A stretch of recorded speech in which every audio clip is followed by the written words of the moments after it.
parle clairement. Il y a ceci. Paul Kagame, avec Donald Trump, ça ne marche pas. Je vous ai plusieurs fois expliqué que Donald Trump a un plan qu'il n'arrive pas à révéler. Mais quand il parle, vous avez des éléments qui transparaissent, qu'il parle de Kagame, quand il dit qu'il y a une guerre que nous avons stoppée, une guerre de 31 ans, une guerre qui a fait près de 6 millions de morts, c'est au début, il était à 7 millions de morts, 8 millions de morts, 9 millions de morts, 10 millions de morts, il dit 10 millions et plus. Il dit cette guerre-là, c'est une guerre où l'armée rwandaise est entrée au Congo avec de machettes. On a coupé des têtes des gens. Ça, c'est Trump qui donne ce détail. C'est une guerre de 31 ans. C'est une guerre qui se passe au Congo, que le Rwanda a menée avec des machettes. 10 millions et plus. Il dit les présidents vont venir pour signer et tout ça. Je vous ai dit qu'il y a possibilité qu'on puisse arrêter Kagame. Les Américains ne sont pas des enfants de cœur. Hein? Il n'y a pas quelqu'un qui peut défier les Américains aujourd'hui. Que ce soit la Russie, que ce soit la Chine, ils sont super puissants. Mais ils ne peuvent pas s'hasarder à défier les États-Unis. Parce que les États-Unis, c'est un système. Les États-Unis n'est pas seulement le continent là où nous sommes. Les 50 États, non. Les États-Unis, c'est l'Union européenne que vous voyez là. Les États-Unis, c'est tous les pays du Golfe Persique. Les États-Unis, c'est l'Inde, c'est le Japon, la Corée du Sud. Les États-Unis, c'est l'Australie, la Nouvelle-Zélande. Est-ce que vous comprenez les ramifications des États-Unis? Les pays dans lesquels les États-Unis est présent et est puissant. Je ne sais pas si vous comprenez. Donc, si vous attaquez les États-Unis aujourd'hui, vous allez vous retrouver vite être attaqué par des pays qui sont juste autour de vous. Alors, Paul Kagame doit avoir ce gars aux États-Unis qui lui ont dit « Faites très attention ». Comme les États-Unis t'ont demandé de retirer les troupes, tu n'as pas fait. La résolution 2773, tu n'as pas respecté. L'accord de Washington, tu n'as pas respecté. Tu as humilié Donald Trump. Ça a énervé les Américains. Sanction, sanction, James Kabarebe, sanction, sanction, toutes ces images que Kagame faisait, les Américains étaient presque en colère. Ils disent, ce gars se moque de notre président. Alors, ils viennent ici. Donc, on doit avoir, comme moi je vous ai dit non, tout ça, tout le monde, tout le monde. Quand vous dormez là, nous on ne dort pas. 3 heures du matin, on est debout. Qu'est-ce que vous croyez? Donc, il y a beaucoup de choses que vous devez savoir. Paul Kagame doit avoir reçu des informations selon lesquelles ta présence à New York n'est pas nécessaire. Tu risques de te faire ramasser.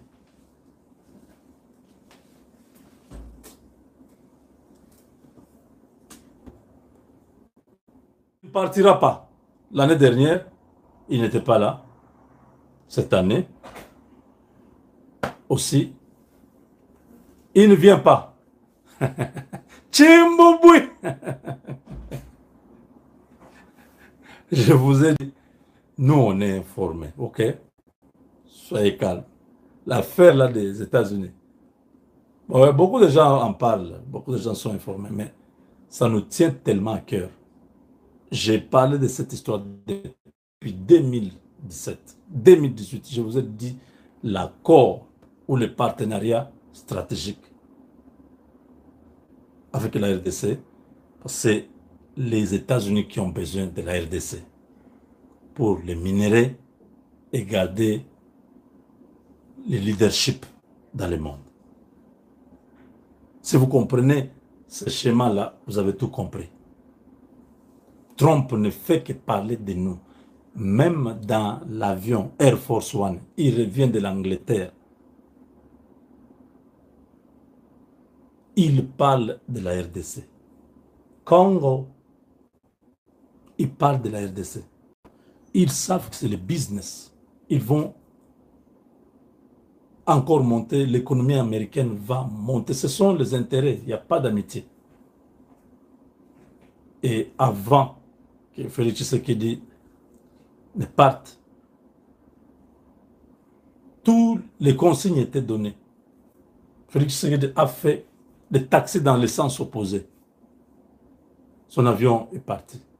Quand les ennemis attendaient, de l'autre côté, ils ont été surpris. Et l'homme est parti jusqu'à Malabo. Il a fait une escale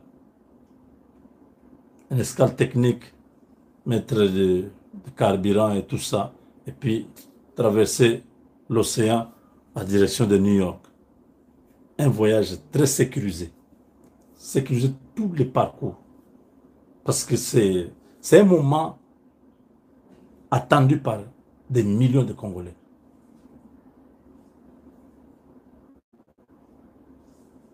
Les Américains attendent ça. Les entreprises américaines sont en train de signer maintenant pour être en RDC. Donc, le roi de Kigali est par terre. Il n'arrive pas à se relever. Il ne sait pas comment se relever. L'homme habitué au grand forum international où il aime venir se vanter. Kagame est absent parce que ce qu'il a fait, effacé. Si quelqu'un comprend comment Dieu fait les choses, il dira seulement Amen. Vous voyez comment la visibilité de Kagame, l'image de Kagame ternie, la présence de Kagame du Rwanda dans le monde a disparu. Toutes les grandes équipes en Europe qui portaient visite Rwanda ont résilié les contrats. Aujourd'hui, c'est Félix qui a repris le flambeau. La dignité, l'honneur, le prestige. La RDC a repris son droit d'aînesse. Tshisekedi va parler au monde. Il va parler du génocauste. Vous allez entendre dans son discours le génocauste. Il faut la reconnaissance du génocauste. Ce génocide dû au fait des besoins économiques, l'expansionnisme rwandais. Nous allons demander au monde entier de reconnaître les 15 ou 20 millions de Congolais qui sont morts. Kagame est absent. Les lampes s'éteignent à Kigali. Le ciel est noir. Le vent ne souffle plus. La pluie n'est pas au rendez-vous. La paix s'installe. C'est la fin d'un régime despotique, monarque, dictatorial. Le sang des Congolais ne va pas épargner ces individus. Vous pouvez voir ici comment James Kabarebe est devenu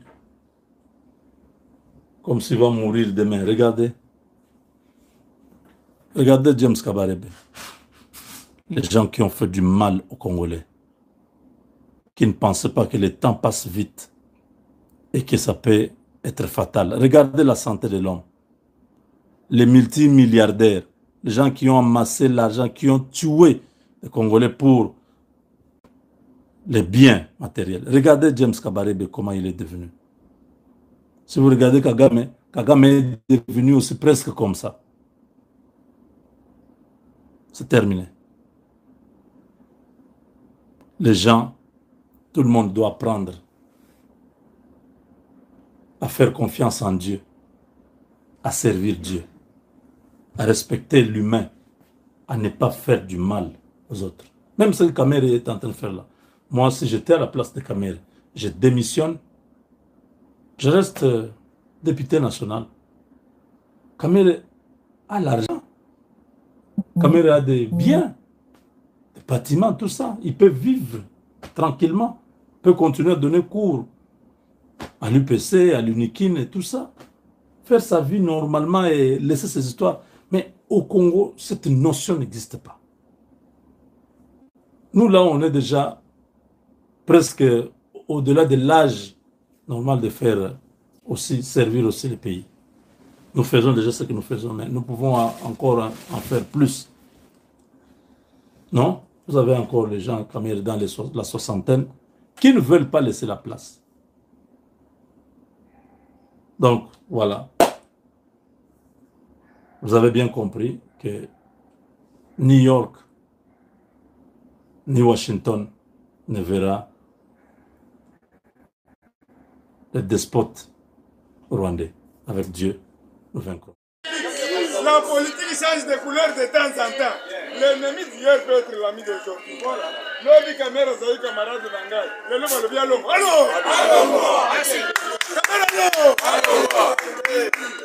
Yangani na ketsuga ke. Parce ngana sakana ngande bindule. Bindula zande kona ye. Ya este. Bangonde bakendaki na este. Bakeko trouver réalité. Eza bongo te. Eza biso ba combattant te. Bande kona bango charnement ya bato ya este. Bake ba trouver ba vérité kuna.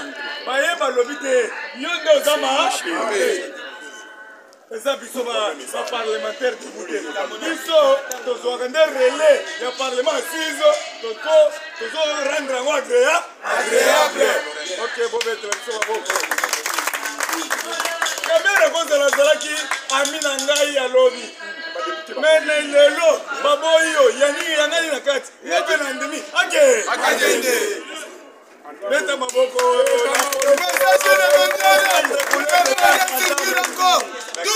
IDPS viva. Viva. Que combattant personne n'a vive longa. IDPS viva. Viva. Les parlementaires debout. Nazo cabine de tozarate. Les parlementaires debout. Les parlementaires debout. Les parlementaires debout. Combattants et combattantes, bonjour. Bonjour. Combattants d'élite. Outukolanda bino moko oyo tobengi papa. Na kombo ya président Gilles Kaloubi. Oyo ezali ndako. Jamais mwana sumbaka nazala te. Boye te combattant. Yango moni lelo tosangani liboke moko. Ozoyebisa bandeko bazolanda biso en ligne. Musala tosala esengeli ete bino mpe bosutenaka biso. Boyedaka biso mpe na bei. C'est pas le moment boyaka boyiliaka biso. Parce que bino boza na babiro bozolia. Yango moni azolance appel na bato yo bino bokendaki na précipitation ya kokanga président Messi na ndako. Esengeli ete bo libérer Messi à l'immédiat. Azali ndeko na biso de pere de demain. Parce que tolo papa Bukasa za biso ya sentence to kosenga ye. Wana za combattant na ye. Soki a derutaki, il faut toye alimisa ye. Merci. Papa Bukasa eloko toye pai na yo. Azali mwana soki mwana derutaki. Yango moni na ye mbangu epai ya papa. Na ye lombangu parce que toye kosenga yo. Messi azali mwana na yo. Soki a derutaki tozosenga na minute libérer Messi limbisa ye. Boye te combattant. Mais papa Bukasa toza na besoin pe ya soutien na yo. Pour to ligne que la CNS tomoni musala malamu oyo yo ozosala kuna parce que tomonaki bagrand ngolo ntango obengisaki bakristian chiwewe lelo base retrouve baza na boloko mpe na boloko lelo ibwaka nyinginyingi toyebi mpe baplainte ezali oyo alobaki ete na moba 300 personnes bakufi kristian chiwewe asitaki ye moko mpe alobaki na maloba na ye goma bukavu ekokweya lelo tomoni yango kimona meso yango tozoyebisa badepute toyebi mbongo ekoti na kati ya assemblée nationale oyo bakorompre badepute mais bino badepute oyo akolia mbo boyebe ete biso na bino opération toyebi pa tolingi apati ya lendi tolingi komona monsieur Kamere akende arejoindre bandeko na yo baburu awa biso tozali bakongolais de pere de mere nazoka ote de pere de mere Fatima combattant d'élite na kwebisa ozala ngeli lelo soko tali na place biso totelemi bafingaki biso to lelo Fatima azobetone Congo mobimba soko boyi olumwe na Congo akebenga Sassou le président omata oboya okotambola na beto ya Fatima kombo ya Fatima beto ebima awa soki oyebi te nukwantongolo ebima awa yango mpe tosengi na papa na biso topeka bongo biso yokela biso mawa biso nde bakolo kombo ya Fatima biso nde bakolo kombo ya moa maibe leta lukishi be mukwantongolo be aigle d'Afrique be swamambo be sebuka jati bukondu be biso nde bakolo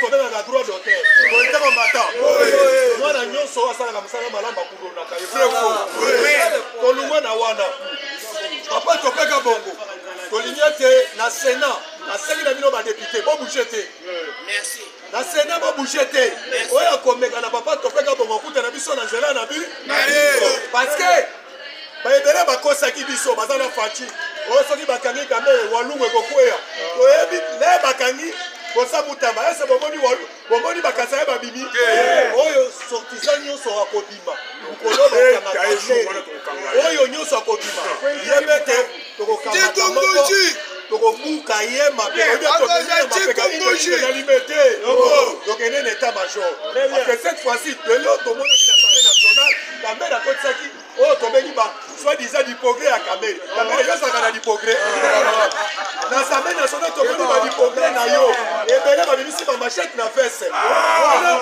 tomoni bino boolobela yango te yo Pierre Luawa bisiko ozali kanga munoko na yo oyo tobengi na kombo soi-disant ya boketu bisiko ozali kanga munoko na soki toyoki yo na makambo oyo ozoleka ozofinga su chef de l'état mikolo oyo tokolandela bandeko na yo bazali yango na komi na Kinshasa na barumbu yebe te mikolo ezali discipline contre discipline parce que tomoni bato bande kodéranger République démocratique du Congo bango mikolo bakomi yembe na yembe mutu akobouge aza yango na koyebisa yo bozala calme lelo bomoni bino moko na niveau ya armée mokonzi ya mboka azosokola oyo tobengi na niveau ya armée merci na mapinga ya mboka merci na bamilitaire na biso bauti formation oyo tobengi na nkombo ya baaigle tomoni mosala malamu ozali osa tobetela bango nano maboko awa kolo nzambe apambola bino kolo nzambe apambola République démocratique du Congo merci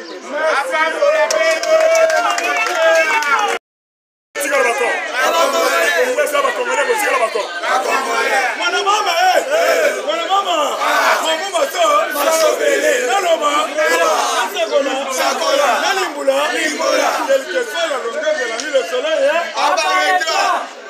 merci beaucoup na Félix Antoine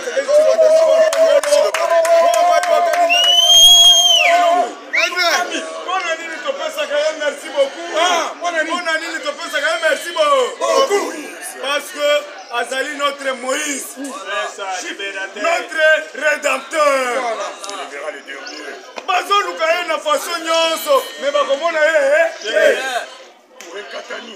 tala makambo esalami na aéroport 45 minutes avion ekale nani courant ekatani signal eza te o radar eza te mais yango biso baparlementaire debout tosengi arrestation ya 2G ya RVA. Pesa maboko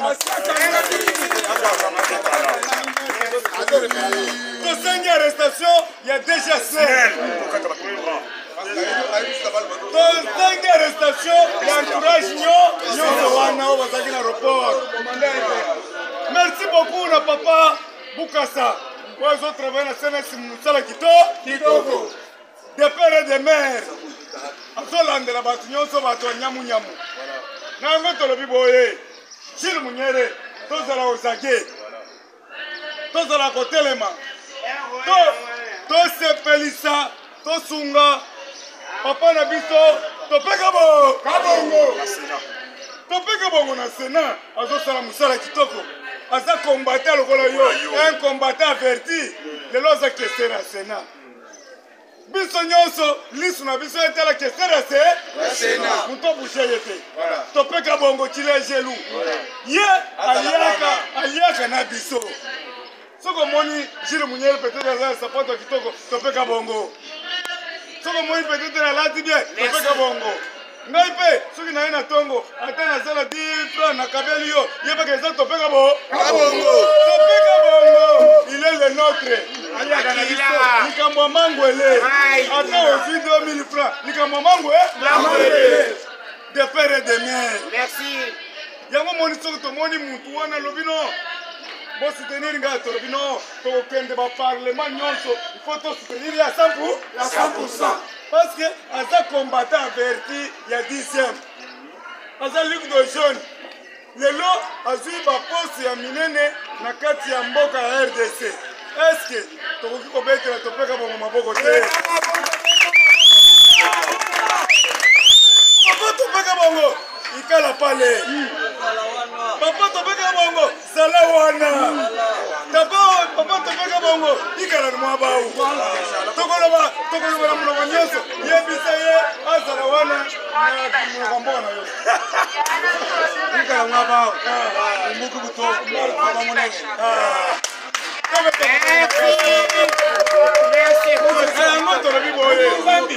mes chers amis, mes chers frères, au moins pour regarder bato mususu na yoki o bazokanga ba président parlement de il faut tout le makambo conditionnel parce que ce qu'on a affirmé au lobby que na uti komona makangi bo bazali bakobenga yo yaka nano expliquer biso mala yango il faut tout mettre en conditionnel toboyo kende prison kende ndolo na ko confirmer biloko yo monité. Et ça va monter. Mes chers amis, tous à la debout mobilisés. L'heure a sonné. Babanda ko néantir ba combattant po babanda ko solo ba bêtise. Ils ont des ba ko pesa ki pouvoir vrai ou faux? Vrai. Samola na mbula. Batu mususu baseka biso. Tala ba combattant tilelo, basaka na CNCC. Bazoseka biso. Mais poto lemba, toko lemba te. Le rédempteur est vivant, il se révélera le dernier jour.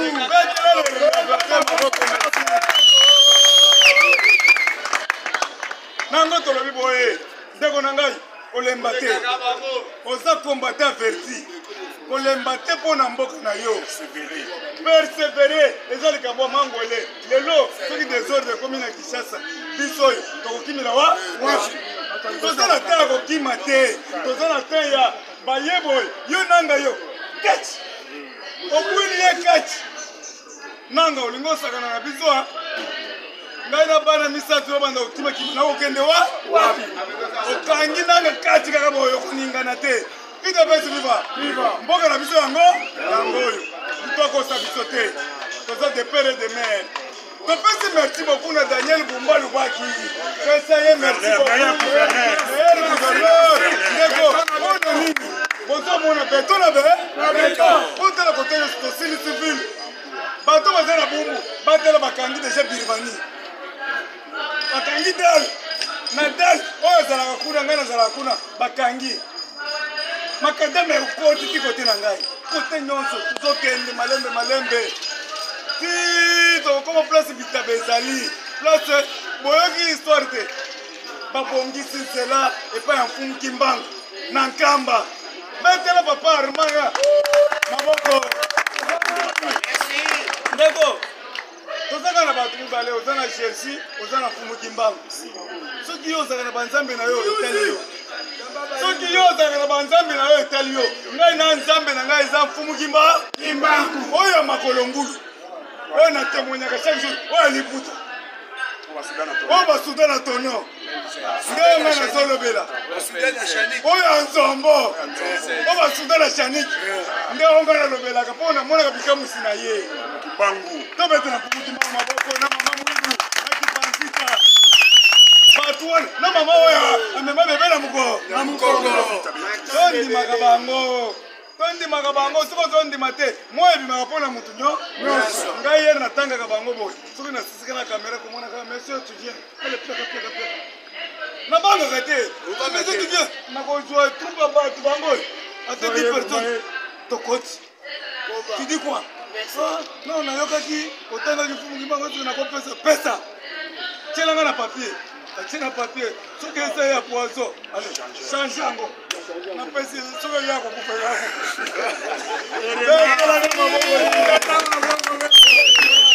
Tosi biloko wana kuchanja ngo franco. Nani gari wana ke ko fima makolo yanga ni nakati. Epuis soko ozu yango kolia yo moko. Boyo kanga bien. Moni ba mbongo ba politique kolia yo moko. Ba mbongo mabe. Pesa mutu mo muke. Comme ça bon moi biso nyonse ki sasa mobile. Est-ce que vous comprenez? Peut-être na boko na il a fait viva. Ozokende malebe parce que tozaba na tata moko mama moko. Biloko eza biloko kosala 2 heures de tate. Okosumba nyenya moto makila. Biloko eza 5 minutes. Somoni na beti 5 minutes. Yoko kanga mateke bakomona nga na poto pe biloko eza ka susu. Boketo zolela tala mutu munene azolela. Aya boy. Makelele wale po bayokela aya. Apierero wale makelele bayokela bango baya. Biso toza libre. Lelo nde na telemisi mutu kwa nakotika ngo wana tipoko. Mutu akosenga ngo taxi. Na puis nous sommes tika ngo ka wana kei. Okomona kombate moko afandi wana zokengela yango kaka. Maintenant ba kombate moko. Viva. Chaque fois tolobaka Congo eza ba Congolais kotikala ya bako. Les seuls mutu azo soutenir ba combattant na IDPS ezali topeka bo. Donc biso nyonso toza censé ya kosoutenir ye. Eza boete. Mukolo oyo topeka bo kobenga biso toza nsima na ye faut soutenir. Parce que makambo azosala emona ezomona. Tomoni na Assemblée nationale bauti kobimisa liste moko oyo bato batiaki basignature na bango mpona Vital Kamerhe sa signature eza ya lokuta. IDPS viva. Vital Kamerhe atambusi mbongo ebele. Balobi olia koliaka 100 jours tozalaka nango 99 jours ya yo jour moko ezali ya tata nza IDPS viva. Nde tozoloba batindeli ye commission spéciale apesi yango moto ya liboso totangi na ndeko Peter Kazat bazali koauditionne ye IDPS viva. Beta maboko bazolandela ye parce que succès bimi ke Vital Kamerhe a détourné 600 millions de dollars. Ya biso te ya bango na bango bade so ngai député odetourne mbongo nanga mpona tombola motion na kobanga yo apesi ye moko ayebika fautif po asengaki pardon. Kamera oyo tozalaka sérieux ntango ane kosala mosala malamu tozali na nsima na ye présage ane kolobela ye boyebi mais présage so amonika oderoule bo abiseki oza lisu congolais ozotambola nde mona kone na IDPS viva. Bongo eza ya bakongolais kotikala ya bakongolais ayebisi yo boye bientôt la bokoyoka Vital Kamerhe déjà kutu bainterdit ye kobima pays. Bauti kointerdit Vital Kamerhe kobima pays. Akobima sous pays oyo te balecte déjà tous les services ya renseignement. Lenga bosalaki pour la Constant Moutamba. Bosala ngope pour la Vital Kamil. DPS viva. Congo za ba Congolais kotika la bako.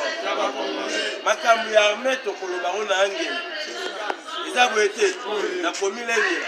Touti komona porte-parole ya FARDC na lo bobelo bate. Porte-parole ya FARDC apesi ultimatum.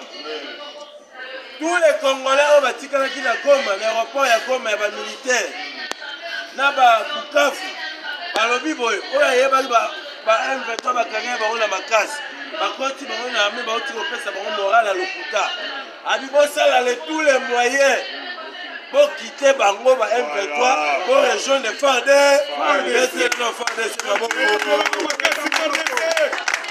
IDPS viva. Congo za ba Congolais kotika la bako. On est là na monaka Roma Seki. Abimi les gars alobake tous les Kinois, tous les Congolais, de recruter 7000 personnes pour bangater Zoya. Président passer à Bazembi, bâtir la Moulongo, Zalana. Parce que papa m'a moukola simbara déjà boy. Zala rota sur pour effectif IDPS viva. Mais toi ici ba mobe. O meka na ka o bo recruter wana. Na tongo na lo bebe lo bate. Ya. Na tongo. Na bibwe. Kombo ya kana bango na bibwe. FARDC a outi ko visiter bango. To visiter bango lobi na 7h du matin. IDPS viva. Yaya, bakolela ne bibe. Wanda azo perdre bato belé na kati ya République démocratique. Et puis États-Unis à l'Obibo. Tous les ressortissants américains dans la zone occupée par Barwandais na Goma. Babi ba quitter zone wana, soki baza kuna ba reconsidérer ba comme barrière. C'est que le pire arrive. Toyebi sibino mbana mbala batone bomona ki batone ngwe le lisi kone na IDPS viva nayebi si yo fa bese sikoyo lobi aboto bawazalo ndo bazo sepela puta ko sate bitakwira za yuma bitakwira zo lobake soki bakangi kamere dans 72 heures baboto la Uvira na 24 heures baboto li Kalemi bakomi Kinshasa IDPS viva. Koto lozolo bakuna bawazalendo baza kwa avancer. Ici bandeko na biso ya Est baza même moral. IDPS viva. Congo za ba Congolais kotikala ya bako. Ezo bele molobeli ya peuple congolais na kombo ya sango de l'IDPS au na parlement. Plus 243 89 67 77 IDPS viva. IDPS viva. Congo za ba Congolais kotikala bako. Fin de la trêve. Soit tout la moussiasa. Oyebi que Achille de Lyon, Roger Luma Moulobela Fati, maman Brigitte Ozo Sepela, parce que ma dinosaure, ma dinosaure Sepela, parce que na parlement Achille, et ça big n'a pas. Big n'a pas. IDPS viva. Après plusieurs semaines de cesser le feu fragile, ce vendredi 19 9 2025, les avions de chasse congolais ont de nouveau survolé le territoire de Massis, Edible et les localités de Biboué, Nienge, Membe et Chérib. Vrai ou faux? Vrai. FARDC a récupéré le territoire Nyon, maintenant on FARDC ma beaucoup. Par récupérer les bisous, par récupérer les bisous, bako kanababa, bako si bisous basa bako commando, yebi commando moko. Commando moko kita a récupérer ngalier ma mobile. Commando mo, siko commando bino bo récupérer bisous ça wa. FARDC oye, c'était la FARDC ma beaucoup. IDPS viva. Chacun d'ala bakita qui est. Après cette liberté provisoire, à qu'il soit soin médical, les aboités, Fatibé, donc le point à Zobé là, à qu'il soit soin médical, IDPS viva.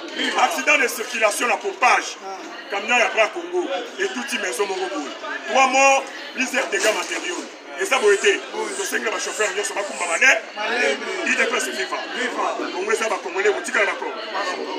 Procès Joseph Kabila. Parce qu'il ici à côté, il y a 3 témoins où il fallait témoigner. poussé dans 10 jours. Et ça va être. Quand témoin, on a balobi, le problème sécuritaire. Moi, il y a parce que parce qu'on a la sécurité. Le haut cour militaire a poussé dans 10 jours.